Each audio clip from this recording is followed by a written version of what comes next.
right. Why don't you, Richard? Why don't you introduce yourself and what you do here? Okay, yeah, hi. My name's Richard Westcott, and my wife and I live here in Atascadero, and we have a small business called Paso Sherpa. Nice. And what is that? What you go around and do wine tours, right? Yeah, well, actually, we don't do the wine tours, but what we do is we help set people up. We build itineraries for people who want to come to pasorobles. They don't know where to go, Yeah. and they don't know with all the wineries. I mean, there's over There's so 350 many. labels or more. Yeah. Not to mention, breweries and all the other good stuff that we have artisans making around here. Yeah. There's so much stuff going on. Yeah. So coming up here you know, uh, yeah, it's just funny. I moved to California. I met my wife in New York. We moved to California about 18, 19 years ago. Mm-hmm.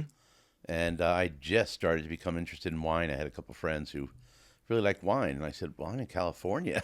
Yeah. Right. So I should go figure this wine thing out. I've always had interest in that sort of stuff. I was into cigars for a while, I was into brewing for a while, just sort of not wanting to do it because I think being a winemaker and owning a vineyard is a huge financial commitment. And it's Yeah. also a romantic notion to many. Oh, we'll retire, we'll make grapes, and we'll grow grapes. Right. Right.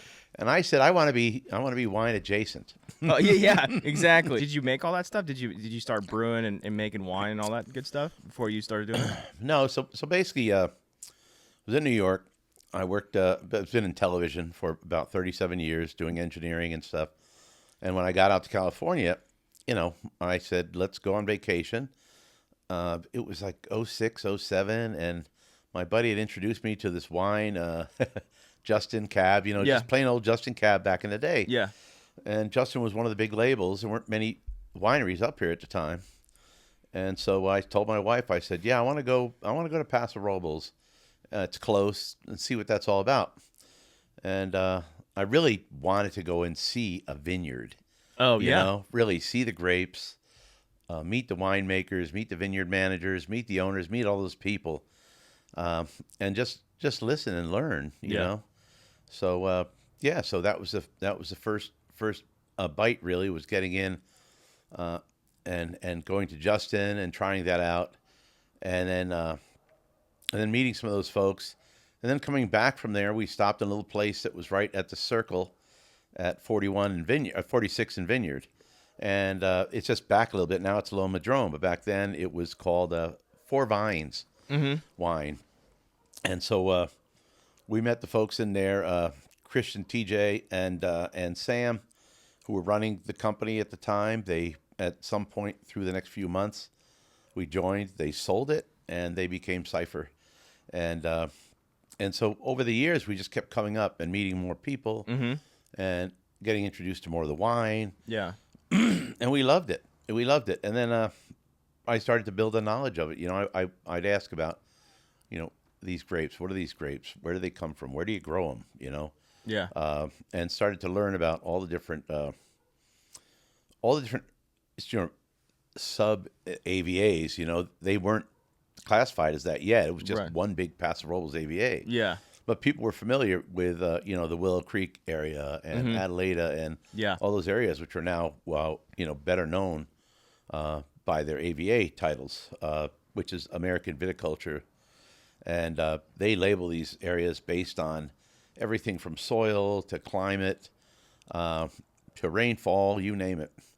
And in fact, if you go on to pasowine.com, you can go in and there's a whole chart that shows you the AVAs and shows you whether the soil is sandy loam or it's calcareous, or whatever, It's Yeah. so it's kind of interesting. And then you see the grapes and you realize the hotter areas, and it's not always true because people grow everything everywhere around Yeah. here. Right. Exactly. It seems like it. But you get closer to San Miguel and up that way, and you've got more of the sort of Bordeaux's, some of their bigger, more tannic grapes, and then you get in some of the hilly areas, a Willow Creek, and you get more of those beautiful Rhones, and you get just it's crazy for me wrapping my head around the idea that I could be here and taste a Syrah that was grown in Willow Creek, and then have the same grape and have it grown in San Ynez Yeah. and have it be completely different. Like a completely different taste. Completely different taste, you know. You get coastal, you get more, it feels like more minerality, more acidity, more of that ocean floor, I guess, you know. Yeah. And it's a little different for me. It's a little more chewy than a Syrah that's grown inland, maybe, and has a little different soil content, a little different weather.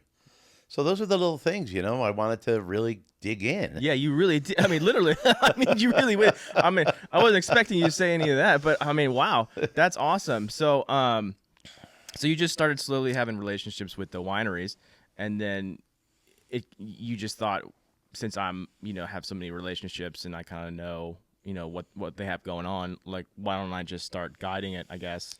Well, it's a little funnier than that, because you talk about your romantic notions, you know. Yeah, right. Exactly. So we had been coming up for years, and there wasn't a whole lot in Paso once you got out on the west side, way out on the east side, in terms of food. Yeah, right. And if you don't know the area, it feels like forever to get out to those wineries. If you're going out now to Justin's out there. Yeah, I mean, Justin's way out there, but then you have Halter's kind of out there right at the very end, and you've got all those guys out there. But when you're first coming out there, it feels like you're in the middle of nowhere, and you're like, God, it's noon, it's 1 o'clock. I've been to 2 tastings. I haven't had a thing to eat. Yeah, you're a little toast. Nobody has any food. So wait, so back then Justin didn't have a chef, or did they? They did. They had. It was called Deb's at the time. Deb's Okay. Room. When Justin and Deb owned it. And it was just, it was a little place, but it was kind of high end. It was kind of expensive, and you could do that if you made your reservation, weeks in advance, and it was still very popular. It was one of the biggest wineries here, and it drew a lot of people in. So we ate there. We ate there once, but a lot of the time, you'd be somewhere else. You might not be out at Justin. Yeah, right. And you're just like, I don't want to go all the way back to Paso to get a sandwich and have to come all the way back out. Right. Now that I live here, I realize it's not that far, Yeah. Like, you think about a winery far on the west side, straight out, you think of like Epic out there on York Mountain. Yeah. And to me, that used to seem like, wow, that's pretty far. Well, now that we live here in Atascadero, it's really 15 minutes, maybe 20. Yeah, it's not that far. So it's not as far. But anyway, so we had this idea of doing a food truck, right? Or doing a deli, making sandwiches, selling sandwiches at the wineries. So our first business up here was we designed and built a food trailer, just refrigeration, and we were selling sandwiches and salads out of this trailer, and we called it the sandwich truck. Mm-hmm. And so we had an artist work on the artwork. It was really cool. It was like we have the pickup truck. We actually still own the truck. It's a 65 Chevy, and we got a fellow in town to paint it and make it look like an old sign that says the sandwich truck on it. And, nice. And we got going on that. And the first year was 2020, and COVID hit. Oh, yeah. And it was nothing. So we didn't work the first year. And then the second season, we got moving and we got a deal with a winery, which is no longer there. I won't mention them, but anyway, so they're out a little ways out Vineyard. Mm-hmm. And we got a deal to do every Sunday. They had live music every Sunday. And so we booked like 8-10 weekends with them. Yeah. So we're like, this is great. We got a guaranteed location. Thank God. Yeah, right. Yeah. The problem is people didn't go out there that far, There weren't that many people. And we're actually there one, and we were doing okay, but we were just barely breaking even. And add insult to injury, one day there's a whole group of people there, and we're doing okay. And that's really slow. And we're like, damn it, we're looking at the numbers going, God, we got to sell 10 more sandwiches. Yeah. And all of a sudden, DoorDash shows up with pizza for somebody. Oh, no. Yeah. I said, what the hell? And yeah. so we were getting our sandwiches from Colony Market here. Right. When Joanna owned it. And so we got our sandwiches and salads. And so the sandwiches were really terrific, and the food was great. But anyway, the next year we booked more, and we were doing some good business. We were out at Everly, which we loved, working with Michelle and the team out there at Everly. And we started doing some work at Castoro on their weekends. And it was really getting well. But I had an issue with my knees. And I all of a sudden got to the place. I got my weight right and everything where I could get the knee surgery. So I had to get the knee surgery done. Right. So I get the knee surgery done, the first knee.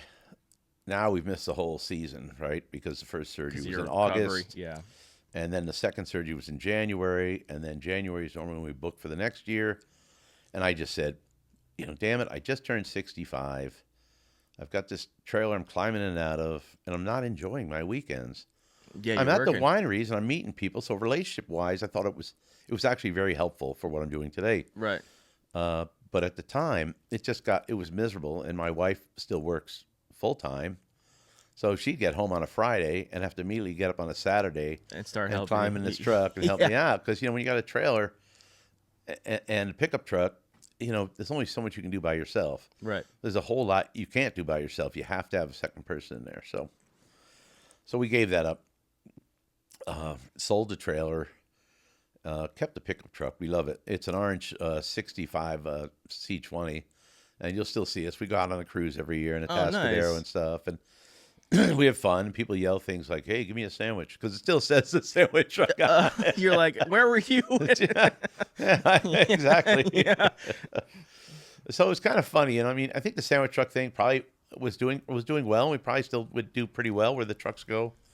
But what happened was in COVID, people had to reopen their wineries, and so they had to have food at the time. Right. So several of them started saying, "Okay, we're going to invest in a kitchen, or we're going to invest in a program where we're going to make charcuterie." Or they started doing deals with, of course, Vivant and all the other cheese folks. And so all of a sudden they all had some food options. And we'd find ourselves out at a winery where we were selling sandwiches and the winery is selling cheese trays. You're like, So we'd still do well, but it just wasn't what it was supposed to be. So the one thing, though, that was consistent through since 2020 were people calling me from L.A. and from New York and, friends saying, "Hey, we're coming up to Paso. What should we do?" oh yeah, okay. I'd say, oh, you got to try this place. You got to try that place. Right. And then sometimes I'd hang out. I'd take them places. And everybody, bar none, said they had the best time, listening to the stories from people that worked there. And, if you go to a region like Napa, it can be very impersonal because it's so expensive. Yeah, right. They pass so many people through there. Sure. When you come here, you got a good chance, 80% chance you're going to meet somebody that has something to do with making that wine. Yeah, a lot of them there are the people making it. Absolutely. Yeah. And when you go to a small place, a Volatus, Shell Oak, even Cypher now down by the train station, Top Winery, these are all individuals or couples or that just have a love for this thing. Yeah. And they make it. And they're not going to make any more than maybe 3,000 cases a year. Right. And they're making high quality boutique wines. But I sent a client, they want to, when people come to Paso, what they know is they know Dow, they know Justin, Yeah. they know Austin, Austin Hope. And so I try to say those are great places. Right. And you can also buy that at Costco, really. Right. But while you're in Paso, get something that's uniquely Paso. Exactly. Yeah. And I have nothing against, Dow and those guys. They all have offerings that they only will pour at the wineries, which really makes them special. And if you've ever been to Dow, it's just such a gorgeous place. The building is beautiful, giant fireplaces, the views. But when I send somebody to 6 Mile Bridge, and it was their anniversary, and this was one of the places I'd recommended. They got there and they wrote me back and they said, "We had the best time." The owner, Jim Maroney, came out, sat with us and talked to us about the business, and then gave us a bottle of wine for our anniversary. Oh, nice. Yeah. That just doesn't happen. These guys are from Atlanta. It's their first time in Paso, Right. and they have this little personal experience, and it blew their mind. Yeah. Another client, I sent him to Four Lanterns, which is the Gleasons, and Steve, who makes all the wine, came and sat at their table and talked to him for about 20 minutes about the wine and about what they go through. So those things, to me, those are the magic moments that make Paso so different than any other place I've been for wine. Yeah. And it's that personal touch that makes living in a place like Atascadero and North County just such a great experience. Definitely. I think it has so much to do with people. Yeah, and I've like all the people that I've interviewed, the community has really supported a lot of these people, especially through COVID, which I think is awesome. And not that it hasn't happened elsewhere, but it doesn't seem like, I mean, a lot of the businesses in San Luis, the local restaurants kind of had to shut down for whatever reason. But, like Eric, from Forager, but also, Colony Mash, they were all struggling just as anybody was The during Erics. Yeah. COVID, but they're like, no. And they were thinking about, going to Paso to set up their distillery, but like, no, we want to be in Tascadero. It's the community. They support us, so we need to stay here. So yeah, he's going in. He just moved out of his old place. He's going in, which I'm excited for. But oh yeah, they're going in the Del Rio Center there across from that new Taco Bell. Yep. And it's great. They're gonna be right next to California Fresh. Yep. And it's gonna be awesome. It's gonna be great, and he's gonna have about triple the space. Yeah. They're putting in a kitchen, big bar. It's amazing. I love the Olsons. Eric. Yeah, and they're Anna are awesome. just wonderful people. They give so much to the community, and they're just good people. Yeah, exactly. Yeah, I mean, he's great, and he gave me your name, of course. So I'm thankful for that. Thank you, Eric. Yeah, exactly.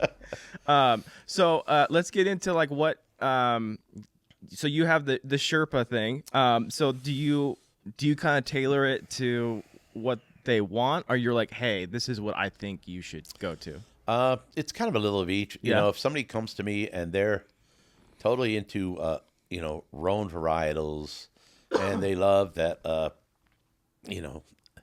French Chateauneuf de Pape, they want this lovely experience with Rhone wines, then there's a lot of places I can turn them on to and show them. Yeah. And then there's places where there's other people that just want sort of the Bordeaux experience, Yeah. They want their cabs and their merlots and, and that's a little different experience. And a lot of places specialize in one or the other. And then you've got your Pinots and your Zins and everything. So there's so much variety. I can send them to a good Rhone place where they still might find a decent cab, which is kind of, Yeah, right. So yeah, I try to listen to sort of what they like. And they'll give me a couple of names of places they like, and then I sort of try to dig in and find out what wines did you really like there, Yeah. and what did you like about it. And sometimes they're hooked on a place, and I try to tell them, that's fine. It might not be the best experience for you if you're coming up here, but they just want to do it, and so you try to make the best with that. Yeah, right. But if you surround them, number one, you have to teach them. You don't want to go to more than 3 wineries in a day. If you do, 4 is even going to be a little tough. So one of those wineries should have food At least at some point during one. the day. Yeah, because you could be driving all over the city trying to find these places. I mean, I don't know, but yeah, if you go out to Justin and then you're out somewhere else off the other way of the 46, you're like, that's kind of half the day, Yeah, I had a guy who wanted to go from he wanted to do like Epic. And then he wanted to do Everly, and then he wanted to do something else in North County, something in San Miguel. And I just said, you're never going to do that and do you want to do 4 wineries, really? Yeah. This one guy wanted to do 5, and I said, nobody's going to like you when you arrive for your 5th tasting. Yeah, right. I didn't say it quite that way. Yeah. But it's like Yeah. It's like you're gonna you don't realize you're gonna be pretty lit. I mean, Yeah, right. Those little 5 little tastings you have of an ounce no or whatever, especially with no food. Yeah. So it's like this great place though. I can send them to Calcaris. Has a kitchen. They serve food at lunch, and Lo Madrone has a great program with their kitchen. Some days of the week. Obviously Opolo has their pizza program, and so there's enough places now to get out there and get the food. But I just try to say, what is it you really love? What do you love about the wine? Do you want to be out in the vines? Would you rather downtown experience? I can, I have one of my little ads. I make these little ads and post them on Instagram, and one of them is a coastal itinerary. Yeah, and cool. I just show pictures of people at the beach and the Cracked Crab and Pismo and just popular sites, and just say it's not always about coming in and going necessarily to the wineries. It's also going to the wineries, but finding you can go to Hearst, you can you can go to Ascension. You have all these little places that are on the coast or nearby, and then you've got other retreats where you can just I try to stick them to eat. If you're going to spend a day, you want to do East Side, I'll do East Side. You want to do Yeah. West Side, do West Side. Right. I try to talk them out of mixing it just because it takes so much time. Right. And try to find them something that's going to make them happy, something that they probably haven't ever heard of. Yeah. So you just got to take my word for it. I'm telling them to go here. They're paying me, plus they're paying for their tasting. And so that's something else, when you're coming somewhere you've never been. Yeah. You sort of want a sure thing, right? Well, yeah. I mean, yeah, and they should trust you because you know just about everybody. So, and you're going to tailor it to what they want. Yeah, and part of what I do every week is I go to one or two wineries. So we go to a lot of events, whether it's like Atascadero has a great lakeside wine festival. Yeah. We'll do we're members of the Pasorobles Wine Alliance. Mm-hmm. So they do a wine tasting event that's just for members. So it's kind of nice. It's all the winemakers and other folks. So you don't have a giant crowd to elbow through. And you get to chat with people and you exchange business cards. And part of being in the Alliance has been that opportunity to go to those meetings and meet other people, meet more winemakers. And the folks are great because they introduce you to other people. Right. And so all those events are just a way we kind of get educated. And so, and I'll listen to, I like listening to Adam Montel, Where the Wine Takes You, the podcast. Okay. Those interviews are terrific with winemakers and caterers and other artisans, from cheesemakers, everything. It's just, it's interesting. And I learn listening to that. And you feel something about the personality of the people when you hear them in an interview. Yeah, exactly. And then I immediately want to go to the winery and check it out. Exactly. And that's really fun, you know, because you sit to say, yeah, you said that thing about your wife on the interview, and they go, oh no, don't tell her I said that. She hasn't heard the whole podcast. Oh, that's funny. Yeah, I mean that's kind of the goal with this too. Like a lot of them, Eric, but also everybody else, they're all kind of doing their own thing and what they wanted to do. It's kind of, it seems like their passion, like that. Craig Clark from Chaparral Gardens. I mean, he's just making vinegar. Oh, I know. It's super cool. That was a really good interview. I like that. Yeah, and he just sort of stumbled into it by accident, finding that recipe and going, what are we going to do with these raspberries? Right? Yeah. And I'm like, you have 16 different vinegars you do all day long? And he's just like, yeah, that's what I do. Yeah. I'm all, that's so cool. It's amazing, right? And it was kind of like listening to Eric and, Eric over at Colony Mash about his story about, coming out of the wine business, but finding just the chemistry and the fun and the detail and apparently the speed in producing beer. Yeah. And we've been to Colony Mash, and that's half the experience is just chatting with him about, you're having one of his seltzers. Yeah, he's super cool. And he starts to talk about, well, I did this, I did that, and I do this little thing sometimes to kick up the flavor, to kick up the alcohol, and super smart, man. It's like a mad scientist. Exactly. And I mean, I had no idea. I mean, I don't really drink any seltzers really, but his were really good, number one, and I guess he's like the number one seltzer guy here. He's like, that was never my plan. I wanted to make beer. I'm like, that's so crazy. He said his business kind of flipped because of that. Isn't that something, right? I'm like, wow. And the business is really changing because people are wanting lighter stuff. Yeah, exactly. That's non-alcohol is becoming a huge category. It's hard to go to any of the restaurants now and look at the drink list, the cocktail list, and not see an NA or non-alcohol beverage on the list. We went to yesterday. We had a little bit of rain. It was cloudy, so my wife and I stopped at River Lodge. We hadn't been there, and sure enough, on the menu, right at the bottom of the beer menu, they had like a Heineken non-alcohol. Then they had a non-alcohol spritz. Yeah. And I'm just like, wow, this is really interesting. It's really become a good category, larger category for folks. Yeah. And that's sort of trying to pair people up. The other thing I try to do is I try to let people know that, it's not just wine. We have amazing food. Yeah. I mean, whether you want to sit down and have a great meal at LPC, or if you want to just go out and get an amazing burger out at Long Branch, all within like sort of 15, 20 minutes of wherever you are. But we've got the brewers, we got the kombucha, Oh yeah. I mean, it's amazing. The ciders around here are just taking off, you know. Yeah. Bristol is going to move into their Loma Madrone facility for their tasting room now. Yeah, I saw that. So last night was their last hurrah from the Atascadero tasting I room. did see that. Yeah. They will keep they will keep it open for certain events and stuff, but they needed the space, I guess, for production. But part of it is saying, you know, look, we had two, now we got three guys at least making cheeses in caves. And I'm like, that's so cool, you know, that we have that we've Step Ladder and Coastal and these guys making cheese here, and Alapia here just right down the street. Yeah. You know, making charcuterie, and it's so much more than just the wine. And I had a little fun. One of my couple of my little things I did recently. One of the little commercials. All I do is show food, food, food, food, food, food, food, Yeah, food, and then I go Pasorobles Wine Country, and it says it's all about the wine. And then I tag out with Paso Sherpa. Right. Yeah. Exactly. Of course. Of course. Yeah. Right. But so it's funny. So I did one on food, and I did one on just views, just mountain views, ocean views, you know, the pier and all in Cayucas, and just those things. And then again, saying it's all about the wine, and yet never showing a grape or anything having to do with wine whatsoever. Right. It's sort of wrap your head around the idea that it's a much broader place to live. There's more to it than just coming up for the wine. Yeah. Definitely. Although the wine is really, you know, the big draw. And so for me, it's been fun to explore it that way and to try to build an audience. I get bored very easily. Yeah, me too. Yeah, busy mind, sort of. Me too.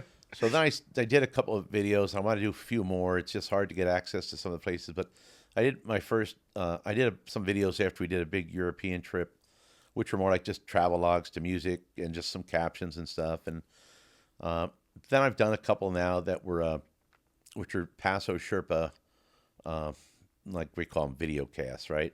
And so the first one is basically the basics of Rhone varietals versus Bordeaux varietals, you know?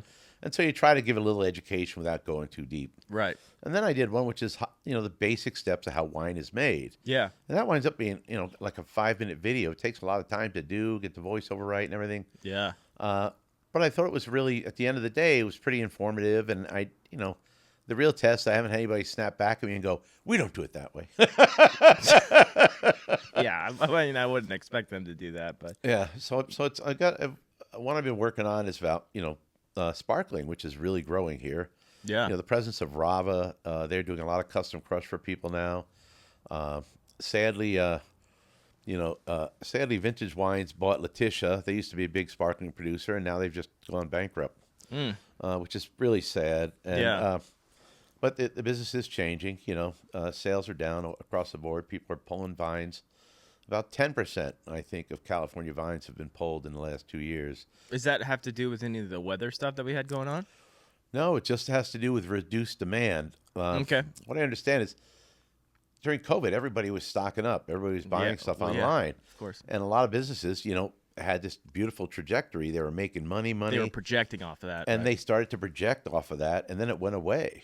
Yeah. And they were spending here, I guess. I don't know. So we lost several vineyards, but for the most part, I think, you know, people have all the wine they need, you know, at this point. And Yeah, I think so. I think it's just that. I think it'll be another year or two, and then people will start really coming back. But it is. It's when they say they're pulling their vines out of the ground, period, because they don't want to afford to pay for the land or the leases or to water, to irrigate, and the caring. Yeah. You know, it's not for the faint of heart. No. But so you're sort of managing your inventory a little bit that way. Right. But, you know, what happens is, though, the demand, though, for boutique wines, for higher quality wines, is up. Although they say, you know, the new tasters, they don't want to know all the details. They just want to find the great wine. Yeah. Yeah. Right. Yeah. Because my brother-in-law is a winemaker, and I think he works for is it Cass? At Polmar Junction over there. And he was saying because of all the rain, he was having a late harvest the last couple of years. Yeah. And it's kind of been really funky, and some of it got too flooded, and some people lost some of their vines just because of that. And we're not used to that much rain, and you know, so it's Yeah. been kind of like they're trying to kind of like navigate all that stuff for the last couple of years too. So Yeah, again, they've had to drop a ton of fruit, you know. yeah.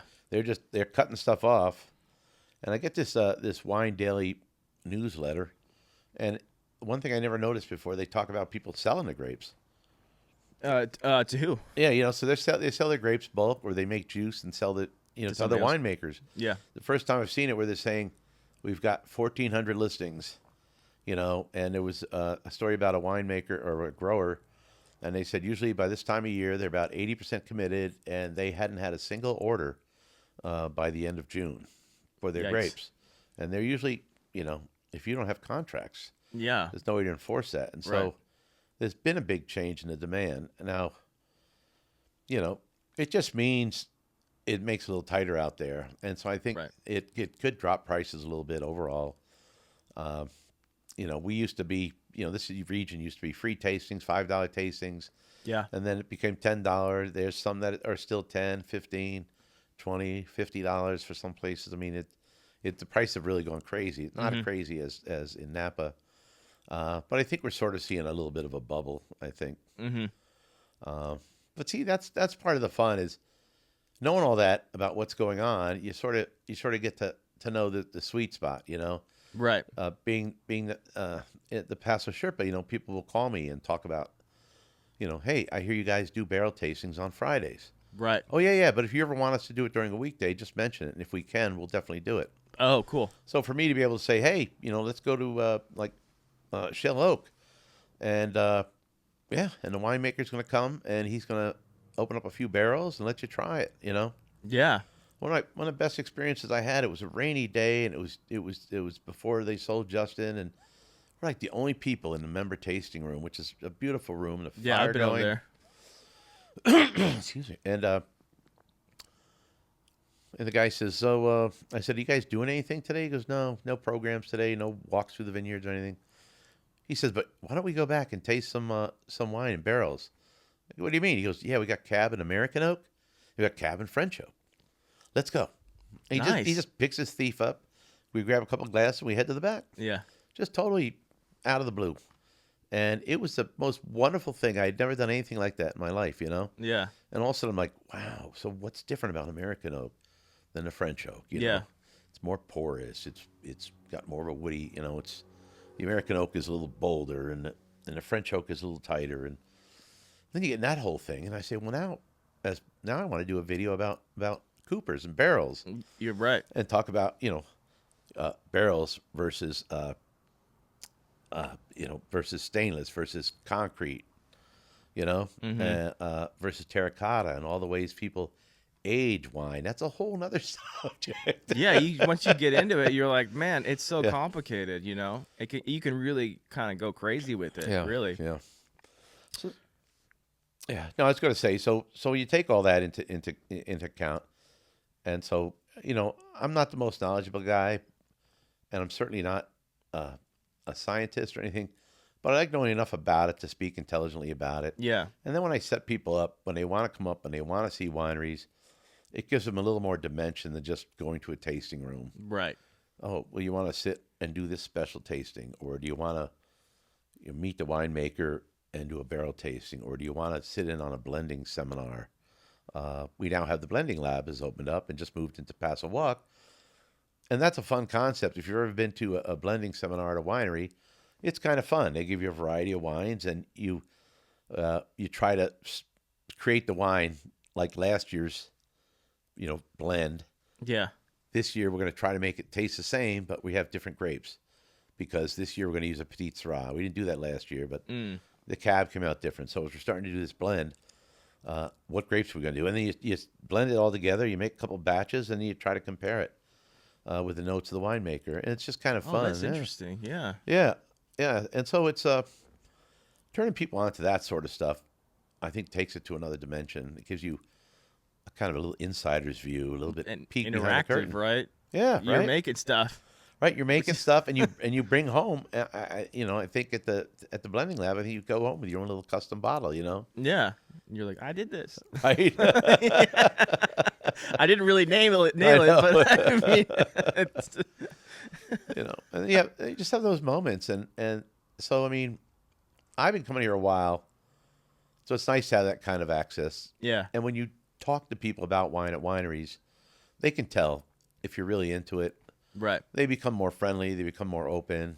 And they pull out stuff they wouldn't normally pull out. Oh, you really liking this? Well, let me pull out this one. This is about 3 years older than that one. And all of a sudden you start to get the secret stuff. And we were at a dinner at a winery, and everybody kind of left, but like there was a grower, a winemaker and a grower, another winemaker, and my wife and I. And like, what are we doing at this table with these people? And they know so much. And all of a sudden he goes into his private fridge. And he goes, have you tried this? This is one of the best aging white wines. And the category of aging white wines is becoming a real thing nowadays. And he pulls this wine out, and he tastes it, and I'm tasting it. Everybody's tasting it. Go, interesting. Wow, interesting. And my wife goes, I'm getting petroleum on the nose. And she's tasting it. She goes, I don't like it. And the winemaker looks, she goes, you don't get it.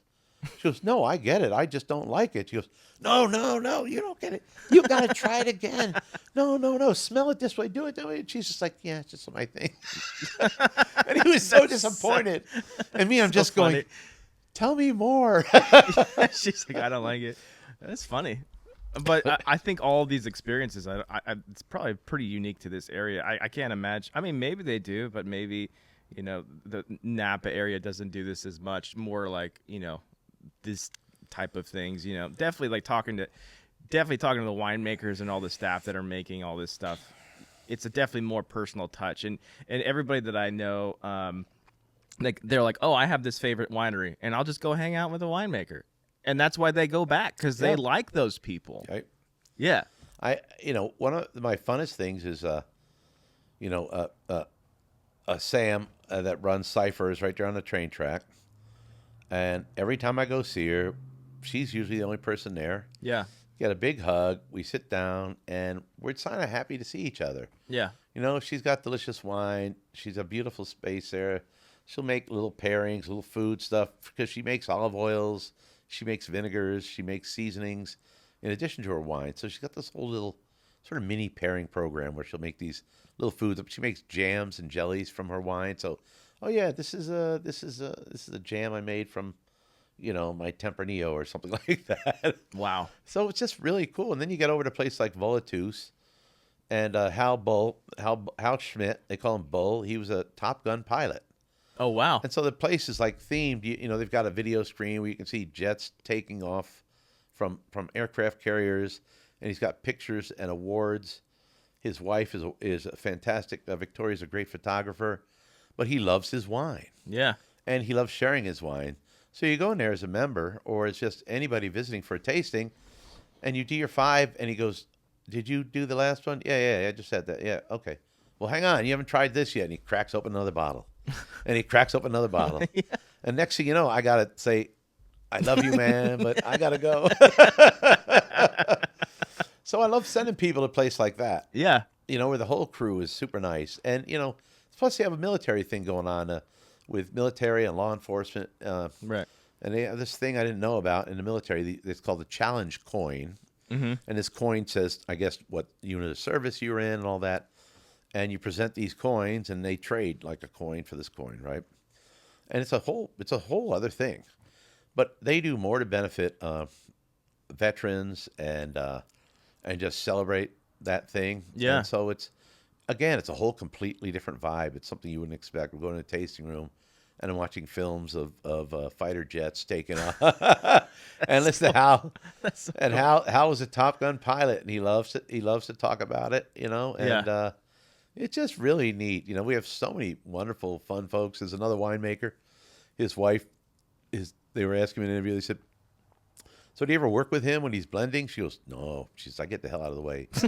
Yeah. He gets going. He puts on the Grateful Dead, and I can't stay in the room. No. I can see that. Yeah. Wow. So, I mean, these are personalities. These guys really are exciting and fun. And, Yeah. And to sit down and have like Eric Olson at Central Coast, make you a unique drink off the fly. You just say, hey, I want something with gin, but not too sweet, and just, bartender challenge. Yeah. And he comes up with the most creative stuff. Yeah. He was a chef, so Yeah, he's got a palate, and all those little experiences are why I like to treat people and tell people about what's here. Right. I mean, if you really wanted to get into it, I could set somebody up. The first day you go to breweries, the second day you go to wineries, the third day you go to distilleries. I mean, there's so much going on. Yeah. And that's all. I just want to be able to show people there's more to this place than what you find at your local Costco or wine store. We make great wines in this region, and most of them you'd never know the name of. And I still, every day, I still find another winery. I'm like, who are these guys? I've been coming here for almost 20 years. Exactly. Where did these guys come from? You know? Yeah, exactly. I mean, that's the same thing just across the board and everything, right? Yep. I mean, I've been here for about 4 years. I mean, I am from SLO, but I moved out to LA and then I came back. But living here, I'm like, I didn't know there was a salami guy. I didn't know there was a vinegar guy. Right? I didn't know there's a lady that makes hats. I didn't know. You're just like, that's so awesome. And it's a Tascadero. Like, you know, I mean, it's coming up, you know? And it really is. I always tell people, like, because I grew up in San Luis. And a Tascadero isn't the same, but it has a very similar feel to, like, San Luis in the 90s, late 80s, growing up. They were all small businesses.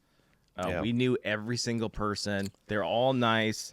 And now it's kind of changed because of the earthquakes and all that stuff. And, you know, the rent's been high. So a lot of it now, downtown SLO, is, you know, a lot of corporate stuff because they can afford the rent. But I'm like, here is exactly like that down in San Luis when I was growing up. So I think it's great. I mean, and everything that people are making, they really put their heart and soul into.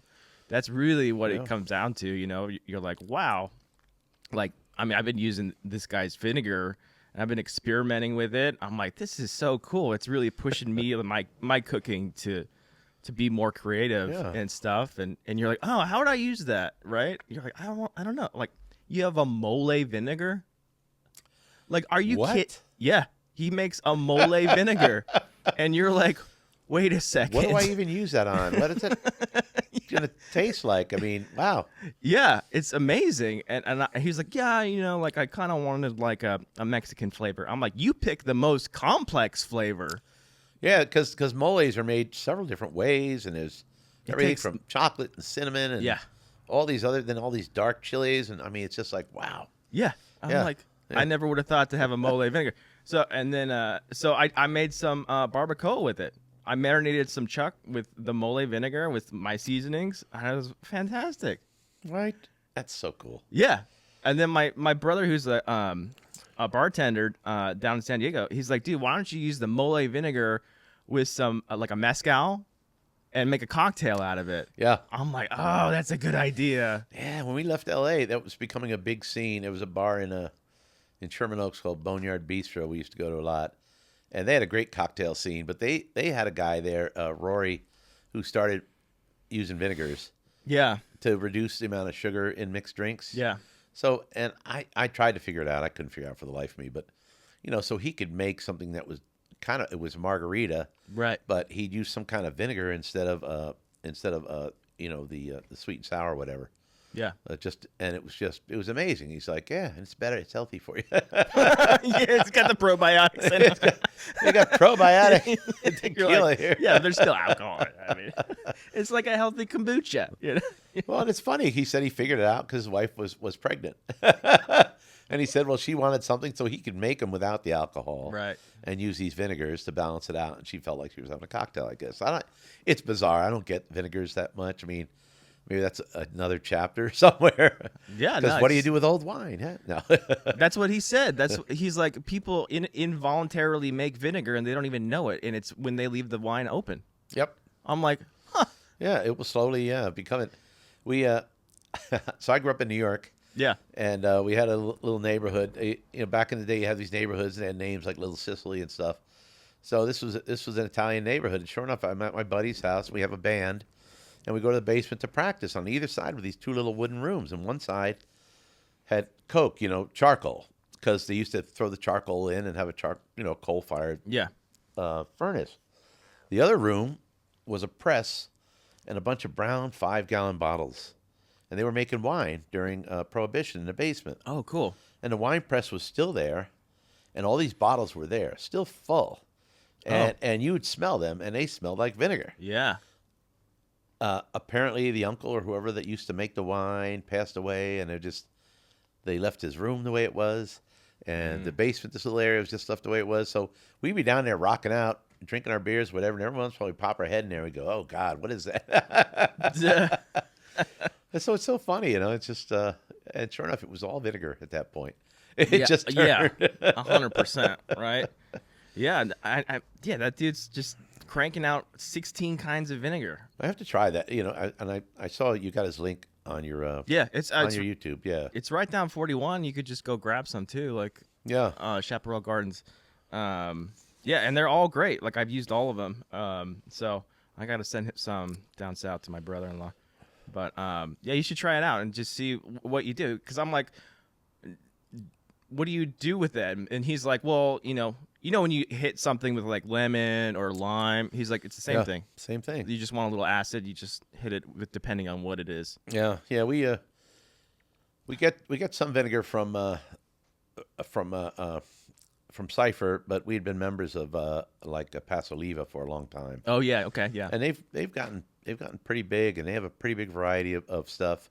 But I'm finding there's so many other folks here, that are doing this, and they're so specialized that I do want to really break it up. We have been invited to go to a couple other places that make olive oil in the area, and this Chaparral farm sounds really interesting. So it's just getting into that, just getting out of sort of your routine, Right. and finding something new. And every once in a while, it's the same thing. If you're into the wine thing, you have a couple memberships, you drop one membership, even though you love them, and you pick up a new one. Yeah. And it's that constant exploring. And when I lived in New York, in Manhattan, they'd say, you go to a different restaurant every day for dinner, the whole year, and never go to the same restaurant twice. Yeah. You could do it for 5 years and never go to the same restaurant twice, because 20% of the restaurants every year close and open as new restaurants. And and we're not certainly that dense here, but No. we do. I mean, Assumption Ridge is moving their tasting room to a new spot. There's several places that are moving. Volatus was sharing space with Dark Star off Anderson Road. Now they're out in their own little place on Oakdale there. And, it used to be Red Souls. So it's always changing. People get in, they do the business, then they sort of retire out. Yeah. They either sell it or somebody comes in and buys it and puts a new label there. I hear Windward has closed. A winemaker, Anthony Yant, has purchased that tasting room to do something. But another company purchased the label, and they're going to continue to produce Pinots under the Windward label. Yeah. So they're going to keep that label alive, but not in that tasting room. So it's a bizarre business, Yeah. But there's that tradition of Windward being one of the big Pinot growers and producers in the region here, and people still love Pinots. Pinots are great. It's a little hot here for the Pinots, but people make it work because we have so many different microclimates. Yeah, definitely. But it depends what you like. You want smooth, soft stuff, you go to Willamette Valley in Oregon or Washington State, and you get some of these other softer wines because the way the climate is. And you get down here, and there's a little more bite to it in some of it, just because the different climate and the soil and all. So there's always a new page. It's never the same. Yeah, and we have so much stuff going on. Like I'm surprised there's not more cider places because we have so much apples, in Avila, and all that stuff, Right. And there's only a couple cider places doing cider. Yeah. Because it reminds me a lot of Seattle, Portland area of how many apples they have. Yeah. There's so much cider up there. We went up there. It was so fun. They just had ciders galore. I'm like, oh my gosh. And it's so beautiful up there. Yeah, So- it is. It's gorgeous. I haven't been outside of, I did Seattle and that, and I never really got outside of the area, and I really want to explore a little bit more of that, Yeah. And same thing with Portland. Portland's changed a lot, but Yeah. Portland has a great distillery scene too. They got their little distillery row on the other side of the river. Mm. And it's kind of cool to go to some of those places and just, try what they're doing. And I think every city has Definitely. these little areas now that you can go to where there's people distilling wine, making cheese. Making wine, distilling whiskey, Yeah. making wine, Distilling anything, really. just Yeah. making all kinds of great stuff. And it's just, it's fun. We have great artisans. And that's one of the things I think that's really wonderful about this place is that we do have, you say winemakers, but really we have artisans that do so many different things. Yeah. The food scene has just gotten better and better. And it's such a great place to come to. And I really, my hope is we keep this balance. We got about 80% of the wineries are family owned, and some are big and some are small, but really that's the heart of the community here. And Yeah. a lot of people like to say, when the tide rises, all boats float. Right. And like you say, we're constantly supporting each other. I mean, I understood and that when they were going to open up, the guys were opening up Poison Apple, that Eric at Colony was able to really help him get started. Yeah. And help him out. And I don't know how he did it or what, but I just love the partnerships. And when I hear like Eric Olson is helping people launch distilleries all over the place, Yeah. because he understands how it's done. He does all the testing his for wife, them. Yeah, and he does. They do the consulting, and they help him get all the paperwork done to file with the Right. local regulators and stuff. So it's more than just the art of actually distilling. It really is the whole package, and it's just great to watch this community grow organically that way, and everybody's supporting everybody else. And you can just hang out with a guy like that, and just sort of dream about, wow, I can do that too. I don't know if I could do that. Well, I mean, I'm 65. If I were 45, maybe I'd want to get into something like that. There's such an arc for this stuff to get started. Definitely. And get through it. But I mean, when I was talking to Eric Olson, I was like, man, it is so many things. So many things. And you could get lost in all that. He's like, yeah, I gotta, a whiskey fungus guy, a whiskey yeast guy, and he can match me up with whatever yeast I want. Right? Which That is guy awesome. in Tennessee or wherever Yeah. it was, in Kentucky, when I heard that on the interview, and I see Eric a lot, but he has so many great stories. I know. And when he started doing the Casacarec for these fellas, and bringing in the star anise and how many batches they had to do to get it till it tasted appropriately, and then he couldn't not burn it. He could, yeah, right, Yeah. and he couldn't do it in the stainless. Right. He had to do it in the copper, and Yeah. it was a really big deal. But that's the way his mind works. I mean, Oh, yeah. when you look at the lists of liquor that people make in the distilleries around here, Patrick's got a great thing going at Tin City and Wine Shine. Yep. But I think Eric, he makes the full thing, man. He's got a little bit of I everything. could not believe how many things he's making. Right? I mean, It's between insane. the agaves, tequilas, Mezcal, gin, right. vodka. The mezcal, the gins. He's got at least 2 gins. He's got the honey vodka. He's got, I tell you, one of the things I love there. Obviously, he's got great whiskeys, but they have he's got a rum he's been making forever. That's, I think, one of the first things he made was rum. Yeah, right. He's got the barrel aged rum. He ages it in the bourbon barrels, and you can drink it just like a bourbon on a rock or neat. Or it's great because it's got a big body, and you just throw it in with some Coca-Cola and a lime, and you got a Cuba Libre.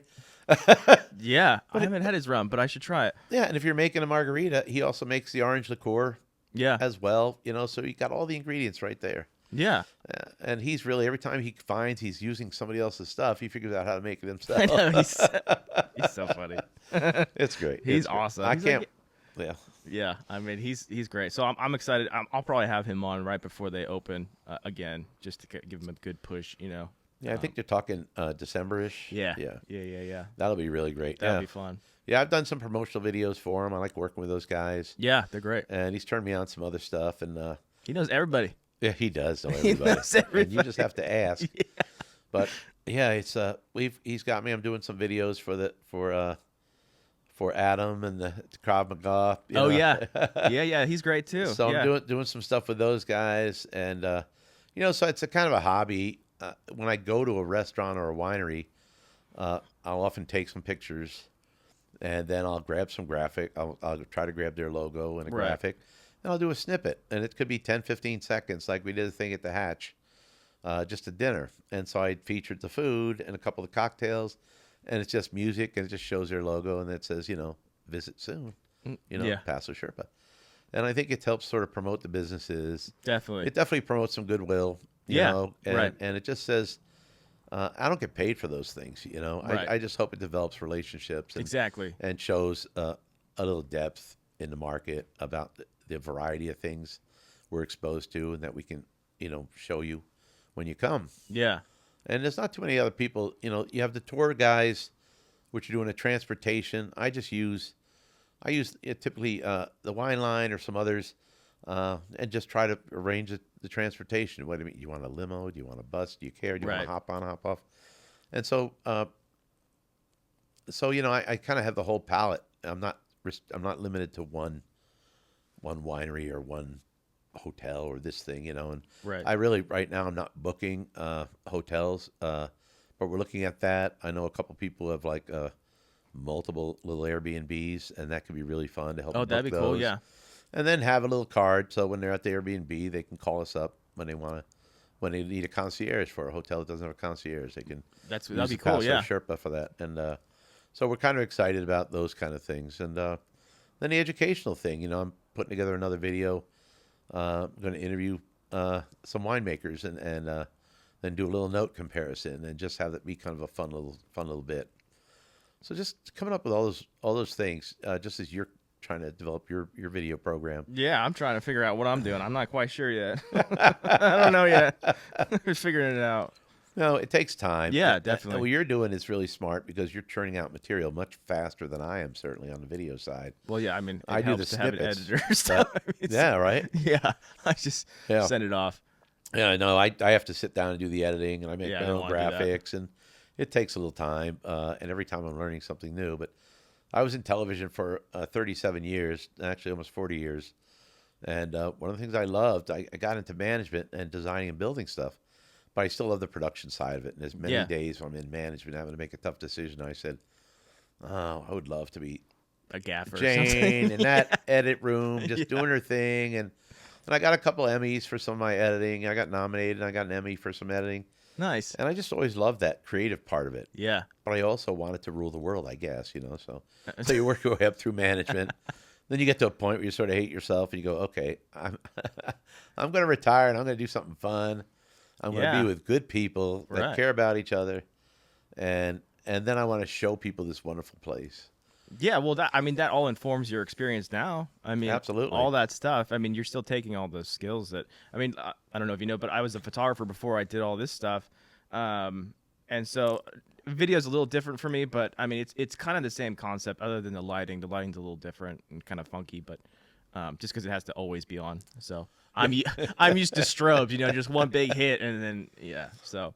Yeah. A little bit of a learning curve, but and then I just didn't want to edit. Like that just doesn't take way too long for me to. Yeah. If I could just send it out and have somebody who loves doing it, and just pay a little bit, It's worth it. it's totally worth it. Yeah, Yeah. absolutely. If I couldn't do it myself, I'd obviously have to have somebody doing it. But I like the whole process, Yeah. And I like, I like going out and taking the pictures. I like putting them together, and then you got to experiment. It's like, okay, so now I got to do vertical video. I don't know.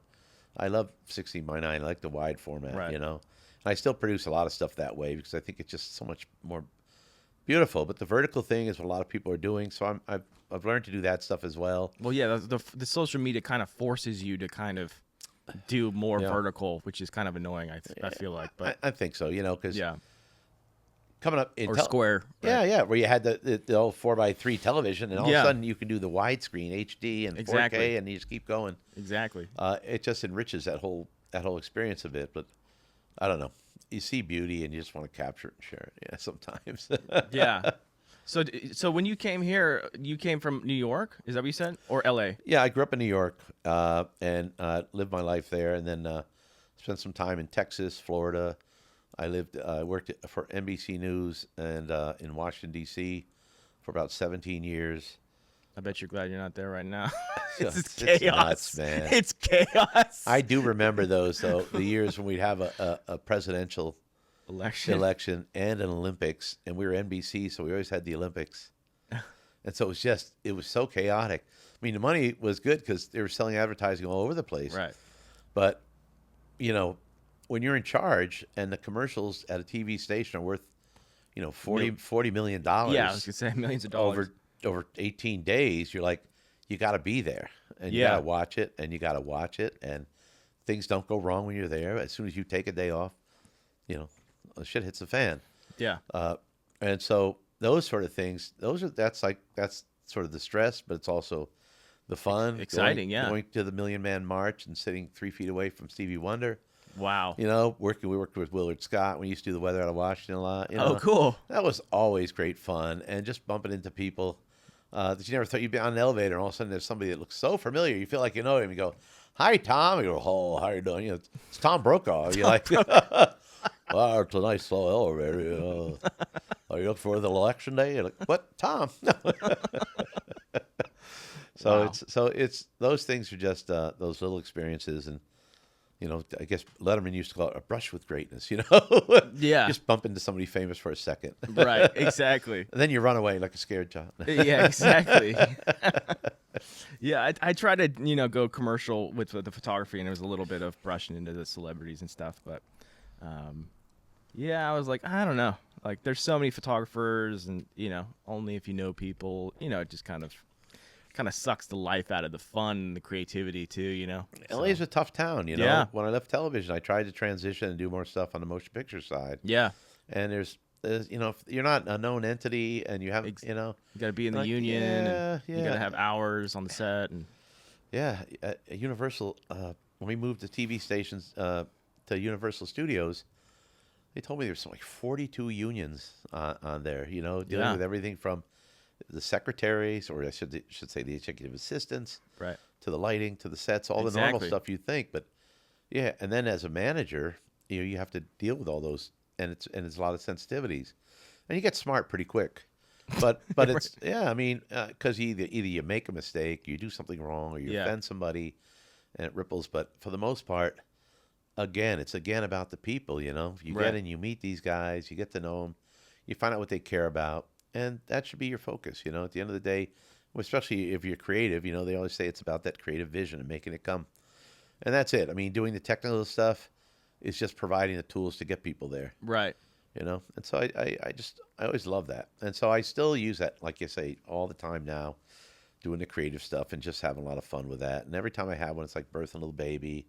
I go, this is really neat. And then I'll look at the video a year later and go, oh, man, I should have done this. I could have done that. But that's good, though. That's what it should be. Yeah. It shouldn't be like, oh, yeah, and that's how I always feel with the pictures when I was, like, still doing photography. I'm like, oh, I would have fixed that or put the lighting here. Or, like, I send it off to my trusted photographer friends that will just cut it apart, Yeah. And that's how I learned. I mean, I learned from a guy down in L.A. He was a Korean photographer, and he worked for Andy Leibovitz over in New York. Oh, nice. Yeah, and he would just sit me down and critique my photos for a couple of hours. Wow. And That's so cool. It was terrible, but also it was like, you got to get over that. It can be demoralizing, but Yeah. But no, if you look at it as, look at this, I've got this wonderful Yes. artist who wants to share Exactly. what they know, and for them, it's their 10,000 hours. Yeah. The Malcolm Gladwell thing, they know it. They don't have to think about it. Exactly. They just see it and they go, Yeah. "This needs to be cropped. That needs to be this. It's too bright here." Yep. Yeah. And he was so good. I'm like, the things that he told me, like, you're like, I wouldn't even think about it. Like when people step, like where to cut the frame, like they need their foot down, depending on where they're at, like all this stuff. It was like all these little things that make it like an average photographer a great photographer. Right. And you're like, it's not that. I don't know if he just learned it from her, or I don't know where he got it from, but my favorite story is like we go into like McDonald's or something, and he looks at the pictures of the product, like the chicken nuggets or whatever, on the display, and he's like, oh, they should have done this or they should have done that, and he's just That's like, so funny. yeah, and I'm looking at it. I mean, obviously I'm on break, so I'm like not even thinking about photography, but then I'm like looking at it and I'm like, oh yeah, like that's all right, and I wouldn't even think about it. And we don't even take pictures of chicken. We don't even take, we don't even take pictures of product. Like he's just, he just knew all of those, techniques applied to everything. Yeah. Right. I mean, it's amazing. It's just, I'm constantly fascinated. I enjoy meeting, folks that have that curiosity, that have that interest, that want to dig deep. Exactly. And I just love listening to them tell the stories. And I guess it gets right back to the whole wine thing and the Paso Sherpa thing. It's just, I'm always fascinated when I could sit down with somebody and I could sit down, and just ask questions about, exactly. well, what is this? What do you mean you co-ferment, your Syrah with a Viognier? What is that? Or or all these other little things they do that you don't know about that add body or flavor or change something. I just nerd out, I guess. Yeah. I just nerd out on it, and then all I want to do is tell everybody about it. Hey, do you hear what I learned? Do you hear what I learned? You know? Yeah, exactly. I mean, I'm the same way. I'm like, oh, I don't think like I went to so me and my wife have like a pact. When we had kids, we were gonna do one trip without kids a year, and it doesn't matter where we go. But wherever we go, we try to go to like a winery, or usually it's a distillery. We can usually find one. Where we were in Texas. I don't know if you heard this, but it was a distillery. It's called Stills Austin, and they made a clear. They basically made a whiskey. It was clear, right? So I guess it would be like Almost like a moonshine, yeah. moonshine or whatever. But instead of putting it in a barrel, they added all the botanicals. Oh, they made it with rye. So they made it with rye, and then they put all the botanicals of a gin in it. So they made a rye gin. And it was delicious. That's pretty cool. It was so cool. I was like, I don't think I ever Yeah. would have thought of that. It's so cool. And then they made like a lemon drop with it, and it was delicious. And they're like, just take it easy with that, because that'll send you to the moon. That'll kick your butt. Yeah. It's so fun. The first time I like you mentioned rye. Yeah. And it's like bourbons are great because they have a nice sweetness to them, and you know, Scotch and other whiskeys can be a little much, but there's something about a really good rye, even an expensive one. Dickel, for some reason, they don't sell much on the West Coast, but Dickel rye with the green label, it's so inexpensive, but it's so delicious. Just that little bit of rye gives a little bite to it. You know? Yep. Yeah, and the one I found is a black label that Rod and Hammer have here. Okay. Rye that gives me that wonderful experience, and I love just sipping a little bit of that on a rock. Yeah. And you just get that all that flavor and then that little bite. But you're right, it's crazy, right? I've seen somebody has a vodka that's made from rye. I don't know if that's Chopin or somebody, but I guess you try all sorts of things, you know. It's crazy. Like, where were we at? We were at New Orleans this year, and they're more known for like vodka, rum, you know, kind of over there. And they made a vodka, and they're into Trinity, whatever it is, Trinity, right? So like, you know, in their cooking, it's what is it? Celery, onion, and green bell pepper, right? Yep. So they took those three, and they steeped it with the vodka. Really? Yeah. So then they're like, this is great in a Bloody Mary. Oh yeah, You're right. like all the vegetables, yeah. And then they added another one that was like with that, but then they added habanero, and also good. Also good, yeah. I'm like, wow, that's so cool. Like just cool, interesting stuff that is specifically region specific, right? Like Yeah. you're not gonna get that here. Like that's a New Orleans thing for sure. Yeah. I think, it's the cooking and all down there. New Love Orleans it. is another super fun place. So good, so good. Yeah. I almost didn't survive. There's so much going on. There's so much alcohol. We went to It's hard, yeah. Yeah. We were at that distillery, and one of the ladies there, one of the guests, they're like, I don't really drink, and the bartender was like, why are you in New Orleans? Right. I'm here for the food. She's like, if you don't drink, you're gonna have a bad time. Like, oh man. If you don't, you're going to learn to. Exactly. So, I got some of those bottles. It's just, you know, being in California, it's hard to get some of that stuff here. It's hard to get it shipped in if it's a small label, or, you know, sometimes it's hard to get it shipped here. So, but yeah, anything else you want to add, or we'll plug you, but anything else? Do you have anything coming up? Do you have any events or anything you're hosting, or? No, we're not hosting anything. Nothing big coming up. We are, we do go to a lot of the events. Like I say, to just, to build the, to build the relationships and do the networking and that sort of stuff. But no, we're kind of, it's a little slow now. The kids are getting ready to go back to school in a couple of weeks. Please. People aren't really traveling, so I'm thinking as we start to get into September, obviously harvest starts around August or September unless we get a lot of rain again. And then you start to get a lot of people in, and Paso now is harvest month instead of harvest weekend or harvest week. Yeah, they go hard. And so there's events going all the time during the month. So it's a really great time to visit. What a lot of folks don't realize is you gotta plan it though, like a month or more in advance, because some of those reservations dry up pretty quickly when we have special events. And hotel rooms also. And I'm so glad we're adding capacity. Yeah. Riverview is now open, part of Nomada, and then they're redoing the hotels right up the street here on El Camino. Yep. And they're building that giant place there at 46 and the 101. Yep.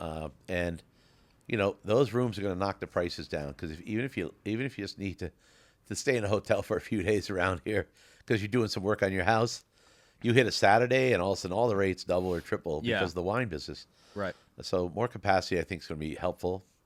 We're going to have more capacity down here in Atascadero, which is great. Yeah. This little place is just growing. We got the celery we got the cider celery.